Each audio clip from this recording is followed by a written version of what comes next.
चमचमीत थोडा खमखमीत थोडा झणझणीत खाऊ. पोटाला मनाशी थोडं बोलायचं हाय, चमचमीत थोडं झणझणीत आता बनवायचं काय. जिभेचे चोचले आता थांबणार नाही नाही नाही, कुरकुरीत कधी खुसखुशीत आता बनवायचं काय.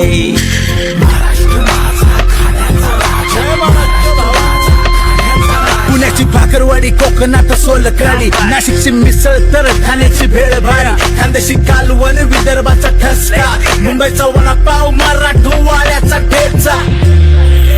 प्रेमाने जोडीने पदार्थ बनवत राहू, आठवणींनी नात्यांना जगण्या रंगत देऊ. ही ट्रिक वापरून पहा, प्रत्येक दाणा सुट्टा आणि मोकळा होईल.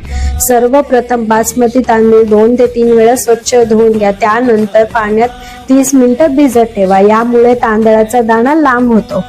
एका मोठ्या पातेल्यात पाणी उकळायला ठेवा. त्यानंतर सर्व खडे मसाले, मीठ, तूप आणि लिंबाचा रस टाका. पाण्याला चांगली उकळी येऊ द्या. पाणी उकळल्यानंतर भिजवलेल्या तांदळातील जास्तीचे पाणी काढून टाका आणि तांदूळ उकळत्या पाण्यात टाका.